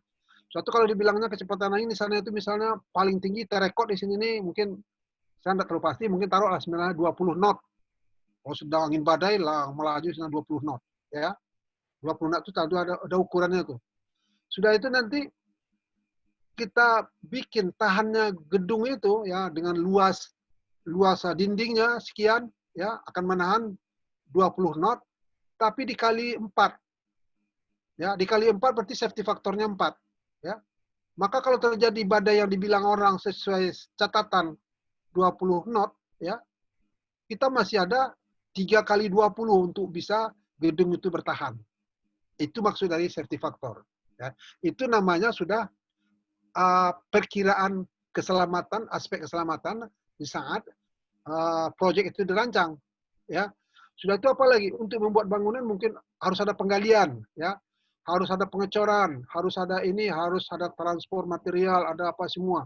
Semua macam-macam kegiatan di sana kita runut satu-satu dan kita lihat ini apa bahayanya. Wah, ini bahayanya ini, apa kendalinya? Oh, bahayanya apa, ini risikonya nih begini nih. Ini apa kendali? Nanti apalagi kegiatannya, apalagi kegiatan. Penumpukan barang misalnya kan. Penumpukan barang kita harus taruh di sana. Sekarang apa bahayanya di sini nih? Wah, bahayanya bisa diangkat orang nih, gimana? Maka kalau diangkat orang bahayanya apa? Mengontrolnya. Maka perlu kita isolasi. Apa isolasi bentuknya? Pagar. Kalau perlu menetapkan seorang penjaga malam, itu usaha kontrol terhadap kerugian yang akan terjadi. Jadi semuanya dalam tahap konseptual engineering ini akan dilihat semua masalah-masalah yang so kontrol engineering ya itu sudah bagian dari kontrol bahaya ya, bahaya terhadap sesuatu yang membutuhkan hitung-hitungan, itu kontrol engineering namanya. Oke, dalam membangun atau mengoperasikan. Jadi selanjutnya di review. Masuk juga tadi gedung yang tinggi kita bangunkan. Wah, ini bahaya apa nih? Petir. Wah, mana saluran petirnya? Kita lihat di gambarnya, di proyek gambarannya, di gambarnya kan. Kita bisa tanya yang buat gambar ini belum ada penangkal petir digambarkan di sini, di mana posisinya nanti, di mana apanya, gini, siapa yang masang. Harus bisa dia jawab. Kalau enggak bisa. Ya, itu tahap baru konseptual engineering. Tahap 2 apa? Basic engineering. Kalau basic engineering apa? Dilakukan analisa keselamatan terhadap rancangan proyek dengan mengidentifikasi potensi bahaya. Jadi potensi bahaya tetap di apa? Tahunya kita potensi bahaya tadi dari mana? Adanya SOP dalam melakukan itu. Ya. Cari apa SOP-nya nih untuk yang dilakukan dalam tahap basic engineering ini terhadap rancangan proyek ya. Kita harus tahu ini bahayanya apa nih, ini bahayanya apa nih. Dalam rancangan proyek itu kita udah harus tahu. Dan mengidentifikasi potensi bahaya. Ya. Potensi bahayanya ini, wah ini dia baru dalam bentuk basic engineering, tapi kita udah tahu bahayanya ini bahayanya ini bahayanya ini. Ya. Oke. Sudah itu selanjutnya dan dengan cara menanyakan bagaimana kalau jadi what if analysis ini bagaimana kalau begini, bagaimana kalau begini, bagaimana kalau ini terjadi, bagaimana kalau itu ini. Jadi orang safety harus biasakan membiasakan ini what if analysis ini. Bagaimana kalau begini, bagaimana kalau begini ini. Tahap ketiga apa? Detail engineering. Dilakukan analisa keselamatan lebih rinci setelah PID atau rancangan detail konstruksi selesai dan ada rincian peralatan dan sistem yang akan digunakan terhadap rancangan proyek.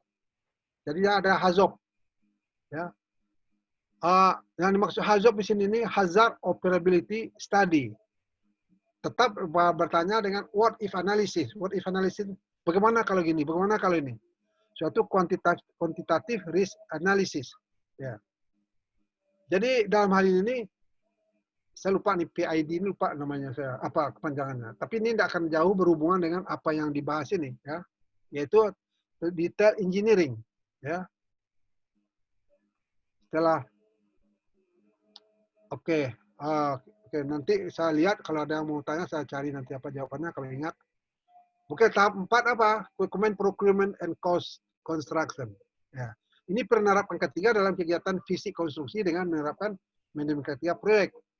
Misalnya kontraktor safety management system. Mungkin dalam proyek tadi kita membutuhkan kontraktor. Ya. Suaranya kenapa Bagaimana? Lancar suaranya? tiba-tiba hilang? Oh. Bentar, Pak. Oke. Oke, kita teruskan. Nothing we can do about it. Oke, kontrak CSMS ini Contractor Safety Management System. Ini ada lagi sistem yang membuat perusahaan kita berhubungan dengan kontraktor. Jadi ada tanggung jawab yang jelas di sini nih, ya. Kontraktor itu tanggung jawab dari main perusahaan utama, ya. Jadi jangan berlepas tangan. Itu ada undang-undangnya kalau salah saya ada itu. Suatu dilakukan safety audit. Safety audit ya pemeriksaan terhadap program yang dijalankan. Audit ini adalah memeriksa secara sistematis rencana dengan pelaksanaannya klop enggak gitu. Dia direncanakannya 10, tapi yang direncanakan 10 dilakukannya cuma 3 atau dilakukannya 7, 6. Itu salah satu contoh, ya. Ini safety audit. Suatu di safety review. Safety review yaitu adanya manajemen review antara pelaksana kontraktor dengan perusahaan atau di dalam perusahaan sendiri. Namanya itu safety review management yang harus dilakukan minimal sekali setahun. Tahap kelima yaitu commissioning dan startup. Jadi commissioning, ya, sebelum fasilitas dijalankan, ini commissioning ini yaitu mau timbang terima bahwa proyek pengelolaan tadi, ya, pengelolaan dari suatu proyek, ya, dari pekerjaan atau proyek ini harus dites dulu, dijalankan, alat ukurnya bekerja, sistemnya bekerja, semuanya secara otomatis, ya. Maka diadakan kajian ulang untuk meyakinkan standar keselamatan yang ada di fasilitas tersebut sudah dipenuhi. Misalnya bagaimana pre-startup safety review, safety inspection terhadap lingkungan tadi, ya. Tidak bisa dia apa saja, tidak aja diterima begitu aja. Harus ada tahap kelima ini di mana terjadinya commissioning. Jadi commissioning ini yaitu proses timbang terima antara yang punya bangunan dengan pekerja, dengan kontraktor. Ada jelas nanti timbang terima, dites semuanya. Fire hydrant kalau dipasang di gedung itu harus dites. Ya, saya pernah melakukannya itu di Balikpapan, di gedung bertingkat Rumah Sakit Restu Ibu. Sudah itu sistem pemadam kebakarannya, sudah itu pokoknya yang berhubungan dengan keamanan dan keselamatan dari gedung tersebut. Jadi harus dipastikan commissioning ini jalan. Tahap 4, tahap 5 sudah, tahap 6 yaitu penerapan ketiga dalam operasi operational safety. Ya, ini dalam operasinya bagaimana? Ya, kita semua itu dalam operasi ini kita harus pastikan juga prosedur-prosedur ada semua dan kita nilai GSA-nya. Sudah itu kita pastikan adanya risikonya dan kontrol-kontrol yang perlu diterapkan, wajib diterapkan. Ini misalnya yang bersangkutan dengan apa? Bisa pabrik kimia, bisa industri umum, industri jasa, ya, bukan goods tapi service, atau bisa juga fasilitas umum. Nggak bisa lepas dari dari operation dan maintenance. Jadi operation maintenance, bagaimana safety-nya waktu dia dioperasikan, dijalankan. Bagaimana pelaksanaannya, safety-nya waktu dilakukan maintenance. Seperti saya bilang tadi, fungsinya maintenance untuk melihat kelayakan dari komponen itu sendiri, ya, sesuai dengan standar yang sudah ditetapkan dari pabrik. Yang terakhir, yang 7, ya, tahap 7, demolition. Ini demolition ini juga tidak bisa dianggap enteng. Demolition ini berarti saat tertentu nanti, ya, saat tertentu nanti bukan sekarang, itu biasa kalau di negara-negara lain, ya, biasa itu di gedung demolition ini maksudnya itu dihancurkan lagi, dibongkar gedung itu karena sudah sesuai dengan umurnya. Jadi gedung itu tidak bisa dipakai selama hidup. Ada saatnya dia tuh tidak berfungsi lagi karena batas waktunya sudah sampai, ya, dan ada hitung-hitungan engineering-nya, maka dia itu harus dirobohkan. Itu demolition namanya, ya. Kalau demolition itu harus diperhitungkan apa macam-macam dampak terhadap lingkungan hidup, terhadap kebersihan, udara, tanah, dan sama semuanya. Nggak bisa dia diruntuhkan langsung dibiar begitu aja. Mungkin akan dibangun lagi tempat itu. Dan harus ada prosedur yang jelas. Tahap 7 ini, demolition. Khususnya, apalagi kalau proyek-proyek yang di tengah hutan, proyek-proyek yang perminyakan tuh, kalau perminyakan tuh ada proyek dibuat bangunan-bangunan sementara, apa semua segala macam. Nanti selesai proyek itu, nanti itu dibongkar dan dihancurkan lagi, dan tidak merusak lingkungan. Ya. So sebelum dibangun sesuatu itu harus dikaji dulu dampak lingkungannya. Itu harus disidang dulu. Saya berapa kali ikut sidang ya di Samarinda karena ada pembangunan, ya sudah itu disidang aspek dari lingkungannya, dari ekosistemnya itu tidak berpengaruh. Dia itu dipelajari dulu, ya. Itu panjang ceritanya kalau kita bahas. Identifikasi, ya ini untuk setiap proyek memiliki karakteristik berbeda. Misalnya proyek bangunan bertingkat, jadi ini identifikasi proyek. Identifikasi potensi bahaya dalam kegiatan konstruksi yang akan dilaksanakan. Ya. Suatu buat mapping potensi bahaya menurut area atau bidang kegiatan. Jadi tidak lepas dari masalah bahaya yang harus kita kenali.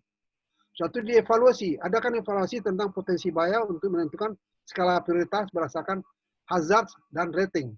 Jadi berdasarkan bahaya dan ratingnya, tingkatnya bahaya. Ya. Sebab adanya bahaya, dilihat risikonya. Ya. Setelah dilihat risikonya, baru dipastikan kontrolnya apa. Kalau risikonya tinggi kali, maka dia otomatis ratingnya akan ditinggikan, diutamakan jadinya gitu. Ya. Susun risk rating, susun rating ya dari risk ini, dari semua kegiatan konstruksi yang akan dilakukan, disusun. Kalau perlu sesuai hierarki. Ya, hierarki yang mana yang paling risiko, yang mana yang kurang risiko, dan mana yang tidak risiko. Dibuat daftarnya. Berdasarkan hasil identifikasi dan evaluasi, susun rencana pengendalian dan pencegahan kecelakaan. Nah ini. Jadi menyusun rencana itu kita udah tahu bahaya-bahayanya. Udah tahu bahayanya, pasti kita bisa menilai tingkat risikonya. Udah tahu kita tingkat risikonya, maka kita kontrolnya apa. Soal kontrolnya bisa dengan mengadakan orang safety yang qualified, orang safety yang sesuai, ya. Tidak bisa dia orang safety yang sembarangan aja, ya. Kalau tingkat risikonya besar, kalau tingkat risikonya bisa terjadi kebakaran yang bisa menjalar kemana-mana, itu tidak sembarangan orang safety-nya itu, ya. Maka apa pengendaliannya? Nah ini sudah tahu kita kalau risiko seperti itu dengan mempelajari bahaya tadi. Udah tahu kita siapa yang harus disiapkan di sana, ya. Perusahaan apa ini?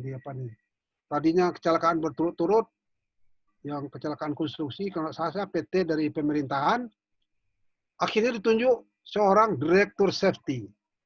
Ya. Tadinya tidak ada direktur safety, sekarang ditetapkan direktur safety. Berarti tanggung jawab dia direktur K3. Berarti dia bertanggung jawab penuh terhadap K3.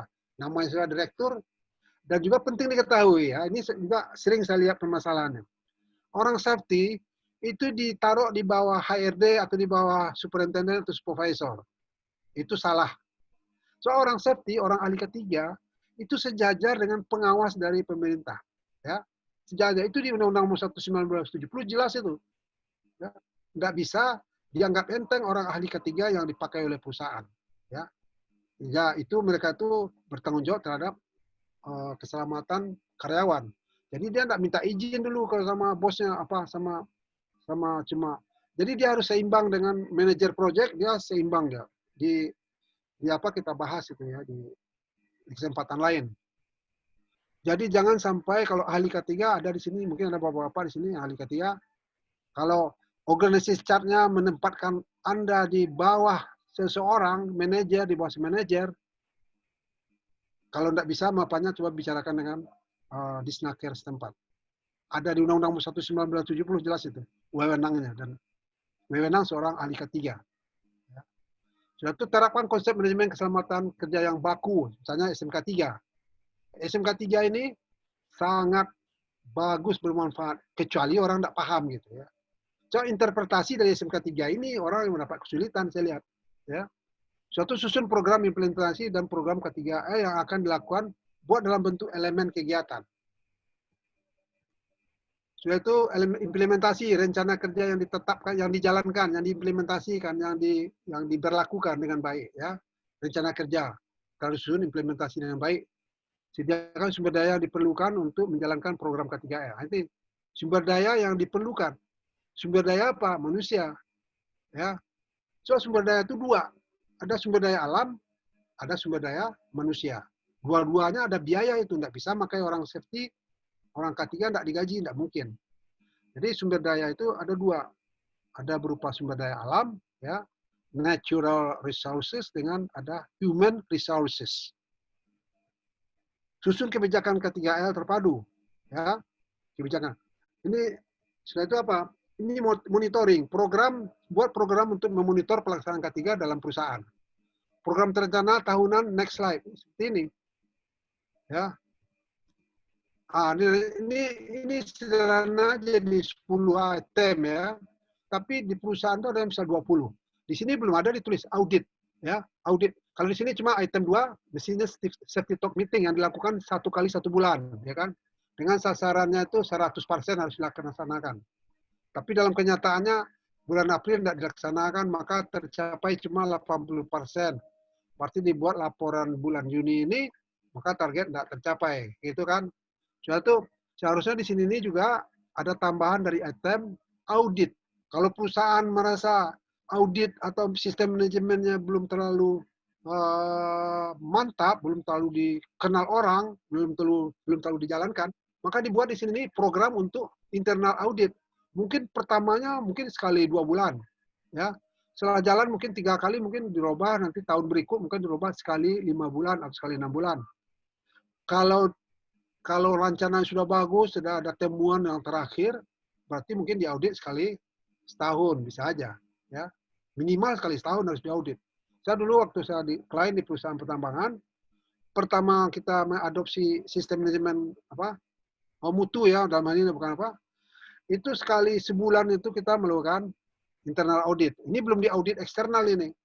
So dia ada audit internal, itu perusahaan dengan internal auditornya yang melaksanakan, saya yang memandoi, ya, sebagai konsultan. Itu sekali sebulan pertama kita lakukan audit di 4 daerah. Jakarta, Balikpapan 2, di Balikpapan, di luar Balikpapan, daerah sana, daerah pertambangan. Suatu ada 3 di daerah pertambangan, ada yang di mana namanya nih, di Sulawesi, di Berau, Jadi simpulannya apa? Audit, ya, audit itu ada internal, ada yang secondary audit, ada yang external audit. External audit biasanya untuk sertifikasi yang resmi, ya. Itu kalau untuk SMK 3 itu Disnaker yang mengeluarkan sertifikat, berlaku untuk 3 tahun. Tapi kalau sistem manajemennya belum jalan, itu harus diaudit internal secara sering. Lebih sering kalau parah gitu, belum paham orang, belum jalan. Kalau perlu sekali 3 bulan, sekali 6 bulan. Kalau sudah auditable itu sudah siap diaudit, kita tahunya setelah melakukan internal audit, maka baru kita mengundang external audit, ya. Nanti external audit resmi dia akan mengaudit kita, ya. Kita diauditnya perusahaan tersebut, setelah itu nanti hasil auditnya itulah yang menentukan dia apakah akan mendapat sertifikat dari SMK 3 atau tidak, ya. Jadi di sana itu ada persentase, dia mungkin dapat sertifikat dengan bendera warnanya lain, ya, tapi harus dibimbing dia. Ada juga yang sekian persen dari temuannya, dan dia bisa dapat penuh sertifikat untuk berlaku 3 tahun. Nanti dalam 3 tahun ini dia sekali setahun dia harus melakukan surveillance audit namanya. Jadi ada badan audit eksternal, jadi bukan orang Disnaker, datang mengaudit, memeriksa audit.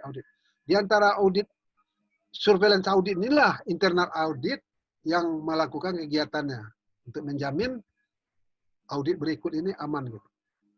Kalau berminat nanti kita juga akan melakukan audit ini secara ringkas. Saya yakin saudara yang sudah berminat pasti bisa melihat. Ini yang kita bahas, ya, item 2, item 3, item 4 ini bagaimana laporan itu tidak mencapai target. Jadi ini kembali saya bilang ke sini nih, ya, konsep X. Jadi manusia meninggal ini semua itu cost-nya itu besar, tadi sudah dibicarakan, ya. Jadi ini sudah kembali lagi ke tadi, ya. Oke. Saya rasa cukup waktunya. Masih ada yang dengar kah? Baik, Pak. Masih. Oke, saya rasa cukup itu. Masih. Oke, bagus. Saya senang saya. Jadi bersemangat. Saya Iya. khawatir saya bicara sendiri, orang tidak kelihatan kan. Kan ini masalah. Ya, cuman memang tahapan seperti itu nggak semua perusahaan jalankan ya Pak. Ada beberapa tahapan yang kemudian dia loncat sampai pada titik akhir. Ada lagi yang keberatan dengan semua tahapan karena untuk Kos. orang-orang yang sudah memiliki pengetahuan, iya betul, kosnya. Nah, hal-hal seperti itu Pak, yang Ya. sering kita tangani pada saat kita dimintain tolong oleh perusahaan untuk membereskan dokumentasi. Ada satu lagi nih yang kelicikan menurut saya, Ya, saya nggak silakan.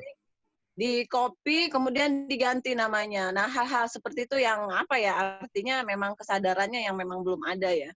Ya, benar.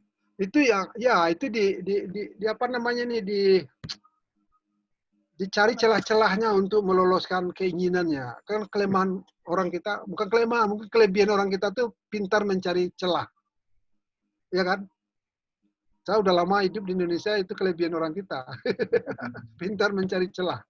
Tapi ya biarlah begitu, asal kita mempunyai sikap yang tadi kita bicarakan.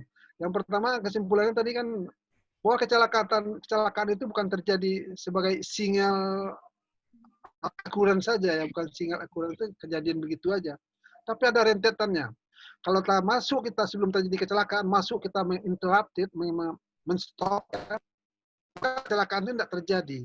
Sebenarnya konsep dari stop program itu atau dari domino itu kita dari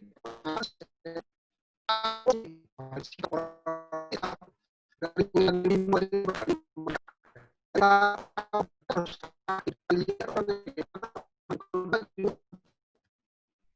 sebelum terakhir mungkin kita yang tidak bisa tidak itu unsafe X itu kita harus interrupt.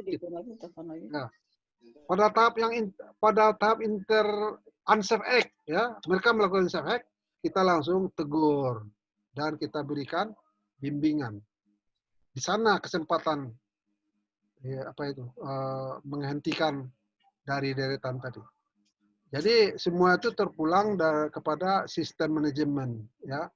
Karena banyak aja orang-orang HRD itu sendiri ya, misalnya manajer HRD banyak berhubungan dengan orang-orang tersebut ya. Inilah sesuatu yang perlu kita benahin karena dari tahun 2015 ya sebenarnya di Indonesia ini sudah mulai menerapkan budaya ketiga yang harus dilakukan. 2015 itu sudah dicanangkan. Sekarang ya. Ya, semoga akan ada perubahan lah dalam waktu dekat ini. Oke, baik. Oke, ada pertanyaan lain? Mungkin untuk pertanyaan dari Pak Halim ya. Halo Pak Halim, apakah masih standby di tempat? Mungkin langsung Ya. saja ditanyakan ke Pak Herman. Oh ya, Pak Karim. Ya, Pak Halim. Iya ini tadi dijelaskan masalah teori domino.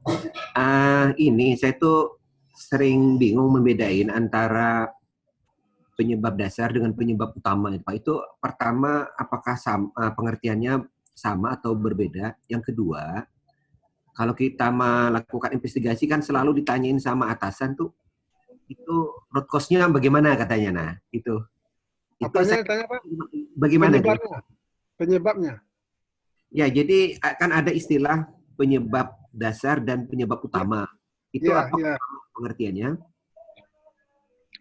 Oke, sebenarnya istilah-istilah itu banyak Pak, kadang membingungkan kita juga ya istilah dari luar itu. Yang perlu dipahamin ya, urutan tadi ya, misalnya ada penyebab dasar. Ini penyebab dasar itu belum terjadi apa-apa kan. Suatu ada penyebab langsung ya. Penyebab langsung ini di mana terjadi kontak transfer of energy ya. Misal tadi contohkan terpukul, terbanting, pokoknya terbentur macam-macam kan, ada daftarnya tadi kan. Itu penyebab langsung itu terjadinya cedera kepada orang atau terjadinya kecelakaan. Ya. Jadi sebelum ini terjadi, kita bisa lihat kenapa dia bisa terjadi kontak tadi dengan energi dia. Ya. Nah, kita lihat apa yang dilakukannya. Oh, tahu-tahu dia melaju terlalu kencang mengikuti mobil, atau dia tidak dari dari interogasi kita tahu dia itu tidak berpengalaman orangnya, mungkin butuh training.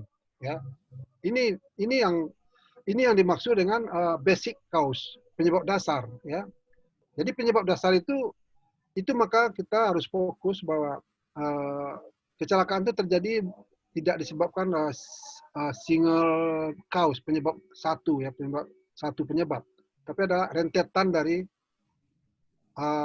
saat-saat sebelum terjadi kecelakaan. Itu maka, jadi bahan kita yang kita bicarakan sekarang ini khusus untuk itu. Jadi bisa dijelaskan ke manajer bahwa dia kecelakaannya ini misalnya apa, misalnya contohnya kecelakaan. Misalnya baru-baru nih yang dari Batam nih, apa informasi saya kan, teman tadi katanya orang dia kerja di ketinggian, tukang lasnya pakai sarung tangan kain biasa. Tahu-tahu dia ada nemanin dia sana pembantunya, helper, tukang welder helpernya. Sudah itu tangan itu kena strom, kena api masuk, kalau saya percikan dari las, dia kaget, ya dia kaget, dia tidak, oh katanya kan, ini dengan dia menurut dia kan dengan cepat pembantu ini mematikan listrik las, dia yang jatuh 10 meter. Tanya saya bagaimana nih jadi kalau di sini dilihat ya, itu penyebab cedera dia yaitu jatuh terjadinya benturan, dia ngantam tanah 10 meter di bawahnya, ya itu penyebabnya terjadi cedera pada dirinya. Tapi yang basicnya dia tidak menggunakan prosedur, tidak ada prosedur ditanya waktu itu, ya. Berarti prosedur itu siapa yang harus membuat? Berarti supervisor dia, atasan dia punya enggak gitu. Kalau dia tidak punya atasan, siapa yang bertanggung jawab? Jadi itu dilihat. Jadi kesimpulannya apa? Dari kejadian ini, penyebab dasar itu bukan penyebab langsung. Penyebab langsung itu ada terjadinya benturan dia ke tanah waktu dia jatuh. Jadi bahaya gravitasi gitu istilahnya. Itu Pak. Jadi membedakan kita begitu aja. Ya. So istilah ini Pak Halim ya banyak betul kadang-kadang membingungkan kita. Berarti ini apa Karim? Nanti saya bikin laporan ke atasan ketika menginvestigasi itu penyebab langsung dan penyebab dasar itu dua-duanya kita sampaikan, dan itu penyebab penyebab utamanya itu apa benar gitu Pak? Ini istilah penyebab utama itu berarti main cause. Itu main cause itu tidak dikenal kalau di sistem manajemen internasional. Di apa juga nggak ada disebut di SMK 3. SMK 3 secara interpretasi tidak dijelaskan itu penyebab utama itu enggak. Apakah itu dianggap penyebab utama itu benturan itu mungkin? Jadi tapi itu bukan penyebab, tapi penyebab dasarnya enggak terbentur itu. Jadi orang terbentur, terpukul, terjepit ya, itu penyebab dasar penyebab utama itu penyebab langsung terjadinya pertukaran kontak energi. Itu. Jadi itulah maka kita berfokus di sini nih, kecelakaan itu adalah berupa rentetan sampai terjadi kecelakaan yang sesungguhnya yang dalam bentuk ini. Ini adalah immediate cause. Ada juga dibilangkan immediate cause, penyebab langsung. Jadi penyebab utama kalau diartikan sama dengan penyebab langsung, itu interpretasi masing-masing aja sudah. Satu harus dijelaskan dalam bentuk definisi ke manajer itu. Harusnya begitu aja Pak. Berarti saya cukup melaporkan penyebab langsungnya itu aja ya? Ya, penyebab langsung ya itu. Penyebab langsung ya orang itu terjatuh, terbanting badannya di tanah atau di mana, sehingga terjadi cedera, ya kan? Itu penyebab langsung itu, direct cause itu. Jadi kalau ada juga yang indirect cause, ada yang direct cause. Ada indirect cause, penyebab tidak langsung, dan ada penyebab langsung. Itu dua itu aja yang sering kita kenal. Ya. Kalau indirect cause itu basic cause sama ya itu? Hampir sama itu indirect cause, penyebab yang tidak langsung itu hampir sama dengan basic cause. Tapi basic cause itu lebih jauh lagi mengenai budaya tadi, budaya pendidikan, sikap, ya, sikapnya sudah ceroboh orang tuh ya. Kalau di Australia itu dianggap itu ada accident prone. Orang yang sifatnya tuh accident prone, dia apa yang dikerjakan pasti celaka dia. Sering begitu, ya. itu diakui itu ada orang yang seperti itu. Tapi penyebab kecelakaan tadi ya bisa dilihat, misalnya dia terbentur, terjatuh, terpukul, itu penyebab langsung. Ya, adanya proses kontak energi, itu yang penyebab langsung. Kalau tidak ada kontak energi, berarti tidak ada kecelakaan.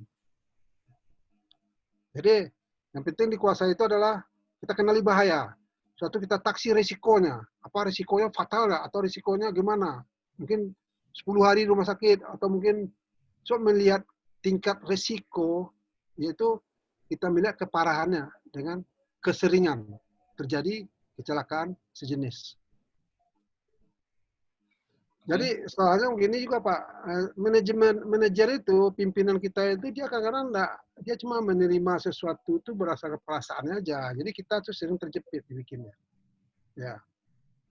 Itu, ya cobalah nanti lihat lagi mengenai kesempatan untuk memahami lebih luas gitu. Itu penting itu sebenarnya. Oke, baik Pak. Oke. Mungkin saya rasa cukup Pak ya, Pak Halim. Ya. Oke, mungkin apabila masih ada yang ingin ditanyakan, bisa langsung nanti di via grup Pak ya. Ya. Karena mungkin waktu juga sudah hampir jam 3 ya, jam 3 kurang 15 mungkin. Nah, kita cukupkan dulu untuk pelatihan kali ini. Mungkin lain waktu kita akan sambung kembali dan mungkin bisa dilihat nanti di sosial media kami, di Facebook kami, pelatihan apa saja yang akan kita laksanakan lagi di minggu-minggu yang akan datang. Terima kasih atas partisipasinya. Kami mohon maaf apabila ada kekurangan dan kesalahan. Dari saya mohon maaf. Wassalamualaikum warahmatullahi wabarakatuh. Waalaikumsalam warahmatullahi wabarakatuh. Ayo Mbak Nor, sampai jumpa lagi Bapak-bapak, Ibu-ibu sekalian. Iya Pak, sehat selalu Pak. Sama-sama, sehat selalu. Sampai jumpa lagi dalam lain kesempatan. Terima kasih banyak. Baik. Sama-sama. Ya, assalamualaikum. Ya, mari.